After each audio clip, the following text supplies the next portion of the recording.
நீங்கள் பார்த்துக் கொண்டிருப்பது உங்கள் விஜய். அம்மா இங்க பாருங்க. ஒருவேளை உங்களுக்கு அத்தையோட கடந்த கால வாழ்க்கை தெரிஞ்சிருந்தா நிச்சயமா அதை இப்போ நீங்க சொல்லித்தான் ஆகணும்.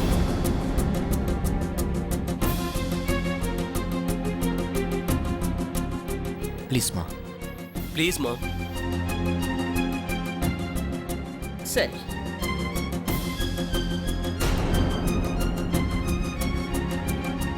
இந்த சம்பவம் எப்ப நடந்ததுன்னா, எனக்கு கல்யாணம் ஆகி முதல்ல இந்த வீட்டுக்கு வந்தேன். அப்போ ஷாலினி அன்னைக்கு 20 வயசு இருக்கும். மாமாவோட சார்ட்டர்ட் அக்கௌண்டன்ட் மேல அவங்களுக்கு காதல் வந்துடுச்சு.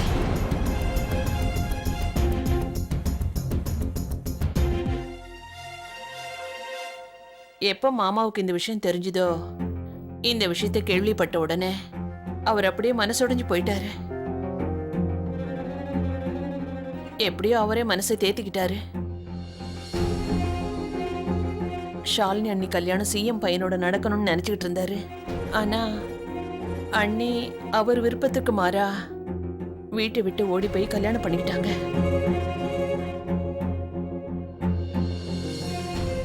மாமாவுக்கு அது பெரிய அவமானம் ஆயிடுச்சு. ஆனா மாமா எத்தனை நாளைக்கு தான் பொண்ணு கூட கோவமா இருப்பாரு. அப்புறம் அவரு அண்ணிய மன்னிச்சிட்டாரு. ஆனா கல்யாணத்துக்கு அப்புறம்தான் அன்னைக்கு மெதுவா தெரிய வந்தது, அவங்க புருஷன் கல்யாணத்துக்கு முன்னாடி எப்படி நல்லவரா இருந்தாரோ இப்ப அந்த அளவுக்கு நல்லவன் இல்லைன்னு. அவர் எப்பவுமே போதையிலே இருந்தாரு. அண்ணி எப்பவும் அடிச்சுக்கிட்டும் திட்டிக்கிட்டும் இருந்தாரு.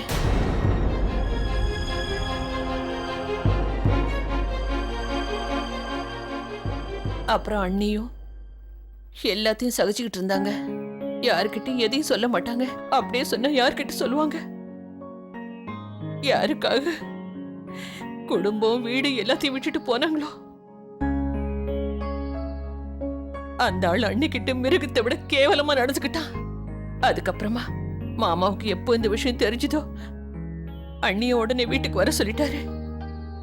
ஆனா அண்ணி திரும்பி வரவே இல்லை. அவர் பண்ண கொடுமையெல்லாம் தாங்கிக்கிட்டு அவர் கூடயே வாழ ஆரம்பிச்சிட்டாங்க. அப்புறம் இதுக்கு நடுவுல அண்ணி பிரெக்னன்ட் ஆயிட்டாங்க. அப்புறம் எப்போ அக்காவை ஹாஸ்பிட்டல்ல சேர்த்தாங்களோ அங்கேயே அண்ணிய தன்னந்தனியா தவிக்க விட்டுட்டு போயிட்டாரு.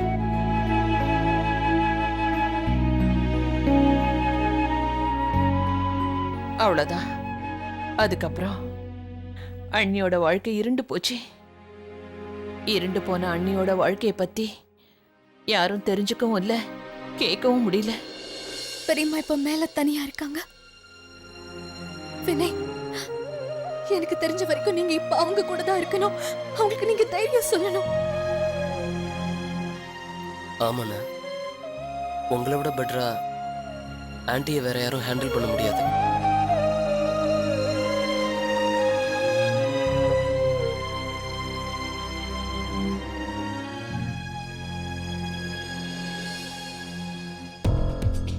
ஆனா எனக்கு ஒரு விஷயம் புரியல. இந்த கரண் எப்படி அவங்களோட பையனா இருக்க முடியும்? இந்த கேள்விக்கான பதில நிச்சயம் மாமா தான் சொல்ல முடியும்.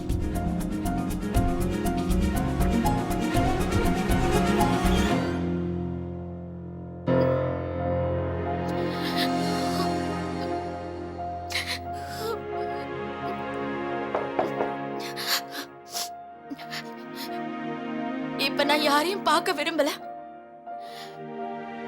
என்ன தனியா விடுங்க. இல்லைங்க அத்தை.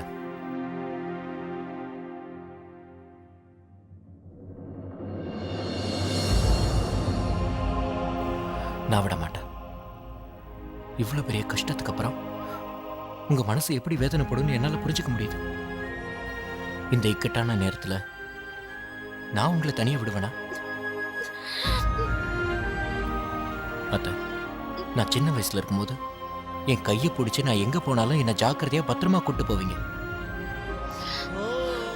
நீங்க இப்படி இருக்கும்போது நான் உங்களை தனியா விட முடியுமா?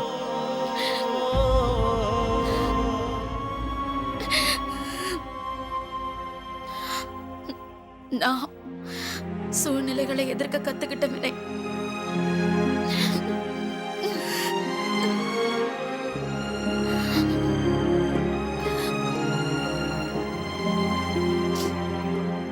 அத்தை, நான் உங்ககிட்ட ஒண்ணே ஒன்று மட்டும் சொல்லணும்.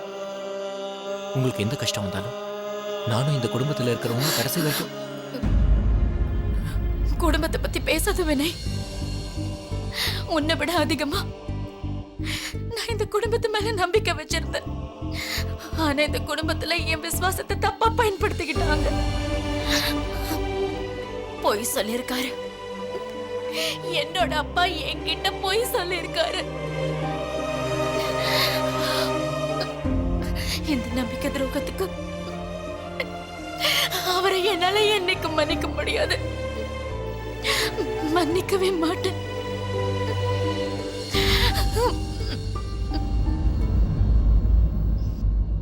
இது எப்படி நடந்திருக்கும்? திடீர்னு யாராவது வந்து எப்படி சொல்லியிருப்பாங்க? அவன் ஷாலினி பையன்தான்னு எப்படி நம்ப முடியும்?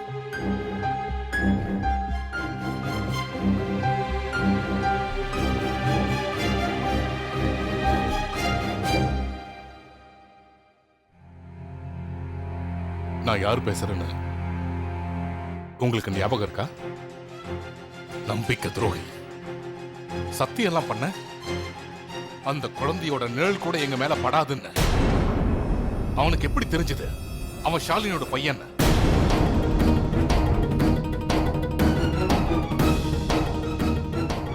அந்த ஆளு என் பொண்ணை விட்டுட்டு போறதுக்காக அவன் கேட்ட பணத்தெல்லாம் நான் கொடுத்தல. அப்புறம் அவன் சத்தியம் வேற பண்ணான். என் பிள்ளைக்கு அவங்க அம்மாவை பத்தி எதுவும் சொல்ல மாட்டேன், இந்த ஊரை விட்டே கண் காணாம போயிடுவேன் நான். இதெல்லாம் எப்படி நடந்துச்சு? மரியாதையா கண்காணாத இடத்துக்கு போக சொல்ல, இல்லனா என்னோட சுயரூபத்தை பார்ப்போம்.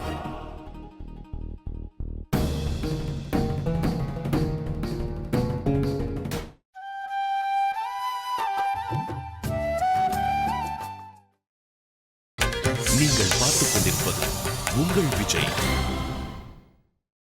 மரியாதையா கண்காணாத இடத்துக்கு போக சொல்ல, இல்லனா என்னோட சுயரூபத்தை பார்ப்போம்.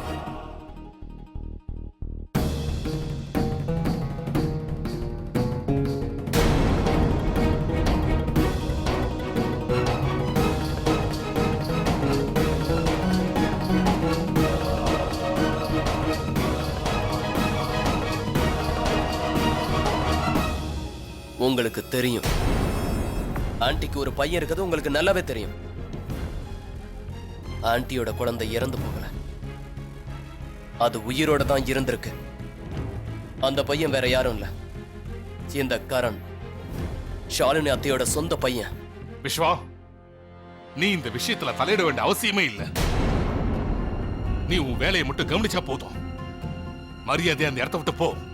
நான் இப்ப கூட என் வேலையை தான் பார்த்துக்கிட்டு இருக்கேன். என் அத்தையோட கடந்த கால வாழ்க்கைய நீங்க இது வரைக்கும் மறைச்சு வச்சிருந்திருக்கீங்க. அதை இன்னைக்கு நீங்களே சொல்ல போறீங்க. என்ன நடந்தாலும் சரி. போதும். இதுக்கு மேல ஒரு வார்த்தை பேசாம நீ இங்க இருந்து போறதுதான் நல்லது. நீங்க எவ்வளவு சத்தம் போட்டாலும் நான் இங்க இருந்து போறது இல்ல. முதல்ல பதில் சொல்லுங்க. நீங்க இது நாள் வரைக்கும் ஷாலினி அத்துக்கிட்ட இருந்து இந்த உண்மையை ஏன் மறைச்சிங்க? அவங்களுக்கு பிறந்த குழந்தை இறந்துருச்சுன்னு ஏன் அவங்க கிட்ட போய் சொன்னீங்க? நான் என்ன சொன்னேன், எதுக்காக சொன்னேன்னு உன்கிட்ட சொல்ல வேண்டிய அவசியம் எனக்கு இல்ல. இதுக்கு மேல இந்த விஷயத்தை பத்தி நான் பேச விரும்பல. மரியாதை இங்கிருந்து போயிடு.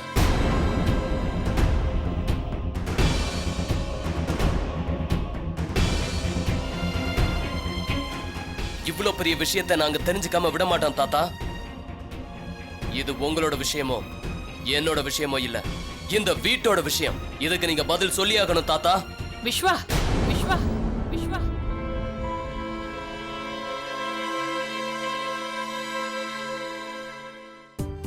பெரியவங்க கிட்ட இப்படியா பேசுறது?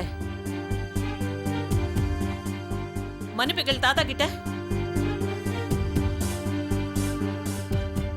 விஸ்வா, உங்ககிட்ட தான் சொல்லிக்கிட்டு இருக்கேன், தாத்தா கிட்ட மன்னிப்பு கேளு.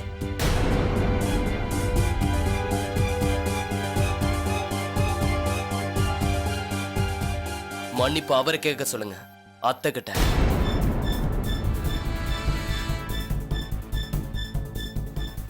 விஸ்வா, இப்ப நீ என்ன சொல்ல வர? எதுக்கு நம்ம தாத்தா அத்தை கிட்ட போய் மன்னிப்பு கேட்கணும்? உன்னோட இந்த கேள்விக்கு தாத்தாவே பதில் சொல்லுவார்.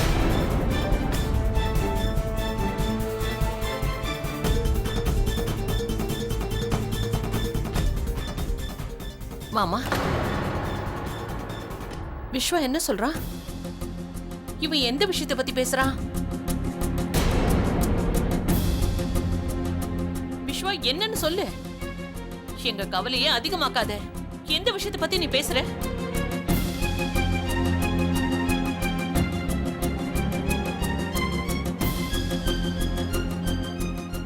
அப்ப இவர் சொல்லலன்னா நானே சொல்றேன். மாம், நான் இப்பதான் இவர் யார்கிட்டயோ போன்ல பேசினதை கேட்டேன். இவரு யாரோ ஒருத்தருக்கு கேட்ட பணத்தை கொடுத்திருக்காரு. அது ஏன்னா ஒரு அப்பாவையும் பிள்ளையையும் ஊரை விட்டு அனுப்புறதுக்காக. அவரு ஆண்டியை விட்டு போயிடணும்.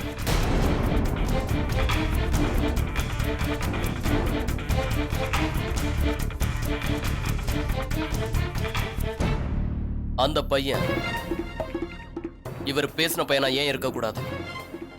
நீங்களாம் அந்த பையன் இறந்துட்டு தான் நினைச்சுக்கிட்டு இருக்கீங்க.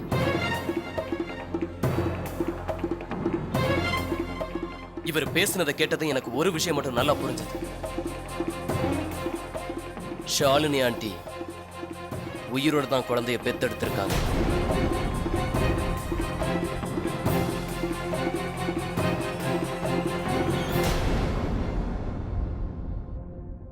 இவர் இந்த விஷயத்தை இதுவரைக்கும் யாருக்கிட்டையும் சொல்லல. ஷாலினி ஆண்டிக்கும் தெரியாது.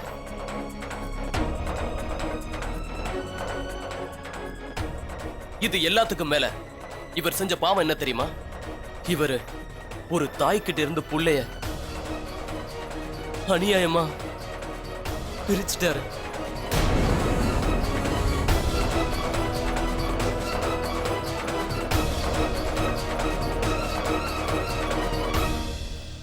மாமா,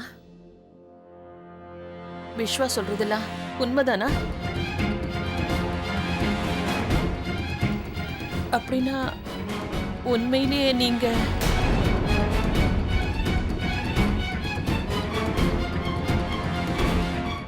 சொல்லுங்க மாமா.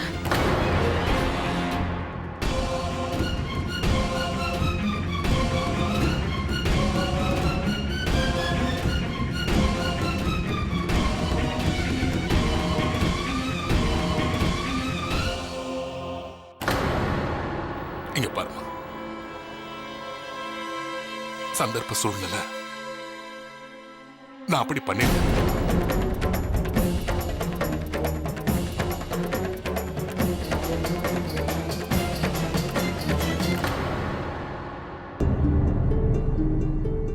ஷாலினிக்கு குழந்தை பிறந்த அன்னைக்கு ராத்திரி அவ புருஷன் வந்து ஒரு ஆள் அனுப்பி வச்சா. பிறந்த குழந்தை மேல தகப்பனுக்கு பாதி உரிமை இருக்குன்னு நான் அவன்கிட்ட எவ்வளவோ பேசி பார்த்தேன்.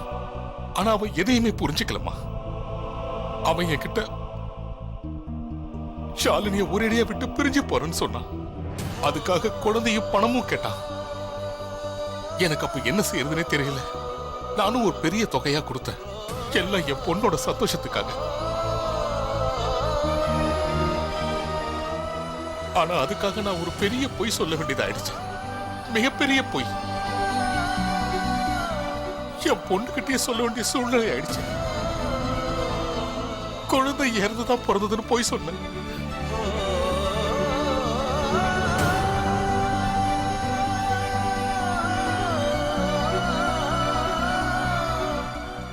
எனக்கு வேற வழியே தெரியலமா. இல்லைன்னா அந்த குழந்தைய அவங்க அம்மா கிட்ட இருந்து நான் பிரிச்சிருக்க மாட்டேன்.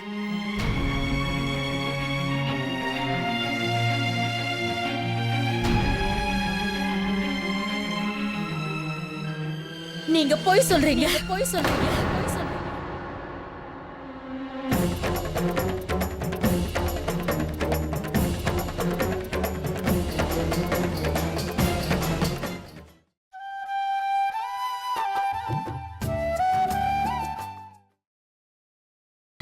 நீங்கள் பார்த்துக் கொண்டிருப்பது உங்கள் விஜய்.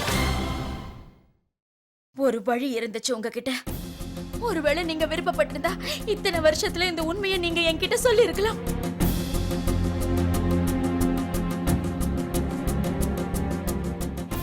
ஆனா அப்படி பண்ணாம எல்லா வழிகளையும் நீங்களே அடைச்சிட்டீங்க. ஒரு அப்பாவோட அக்கறை மட்டும் தான் உங்களுக்கு தெரிஞ்சிருந்தது. ஒரு அம்மாவோட பாசம் உங்களுக்கு தெரியல. இத்தனை வருஷங்களா என்னோட குழந்தை உயிரோட இருந்தும் உங்களாலதான் நாம செத்து போயிட்டா நினைச்சு வாழ்ந்துகிட்டு இருக்கேன்.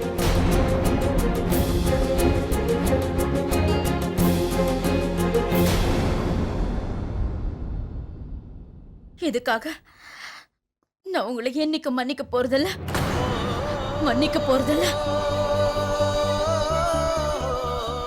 ஷாலினி,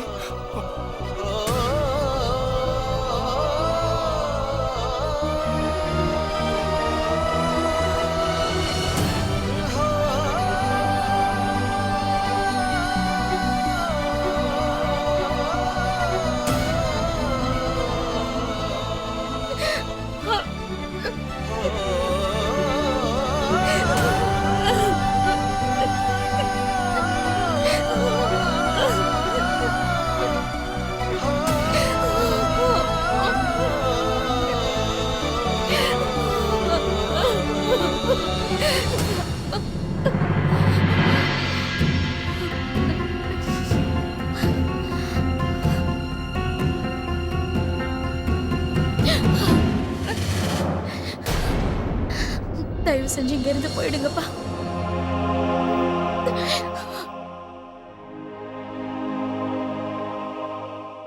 உங்க மேல நிறைய நம்பிக்கை வச்சிருந்தேன். ஆனா நீங்க எனக்கு நம்பிக்கை துரோகம் பண்ணிட்டீங்க. எவ்வளவு பெரிய பொய்யை என்கிட்ட சொல்லிருக்கீங்க. எனக்கு இப்பதான் ஞாபகத்துக்கு வருது. அன்னைக்கு ராத்திரி எனக்கு ஹாஸ்பிட்டல்ல மயக்கம் தெளிஞ்சதும் என் கண்ணு ரெண்டும் என் குழந்தையதான் தேடிக்கிட்டு இருந்தது. என் குழந்தைய பார்க்க தவிச்சுக்கிட்டு இருந்தேன். ஆனா நீங்க என்னோட குழந்தை இறந்துதான் பிறந்ததுன்னு அபாண்டமா போய் சொன்னீங்க. இந்த விஷயத்தை கேட்டதும் என் உயிர் போயிடுச்சு. கடவுள் எதுக்காக என் வாழ்க்கையில எப்படி விளையாடுறாருன்னு எனக்கு புரியல.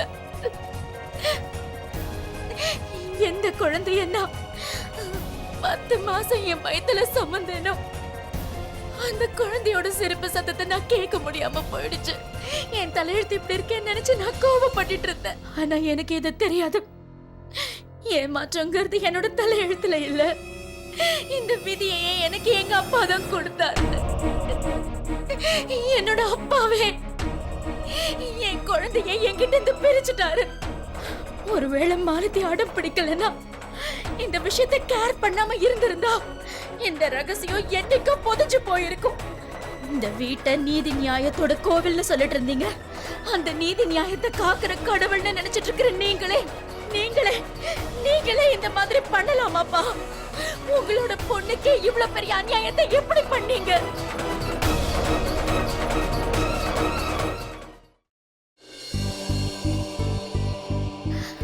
அம்மா ஷாலினி, எந்த நேரம் உன் புருஷன் கூட அந்த டீல் நடந்துச்சோ அப்ப நீ ஒருத்திதான் என் கண்ணுக்கு தெரிஞ்ச. மறுபடியும் நீ அந்த குடிகாரன் கூட போய் கஷ்டப்படுறத நான் விரும்பலம்மா. ஒரு அப்பாவா எல்லாத்தையும் நான் சரியாதமா பண்ணிருக்கேன், அவ்வளவுதான். அதுக்கப்புறம் எனக்கு எதுவும் தெரியாதுமா.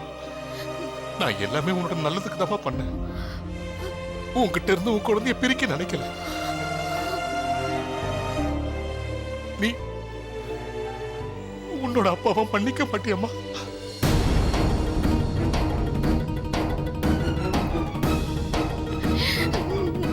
மன்னிக்க மாட்டேன்.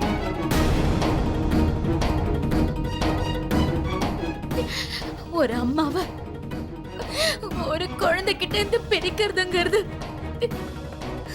தவறில்ல, தப்புன்னு சொல்லுவாங்க. நீங்க செஞ்ச இந்த தப்புக்காக நான் உங்களை என்னைக்குமே மன்னிக்க மாட்டேன்ப்பா, மன்னிக்கவே மாட்டேன்.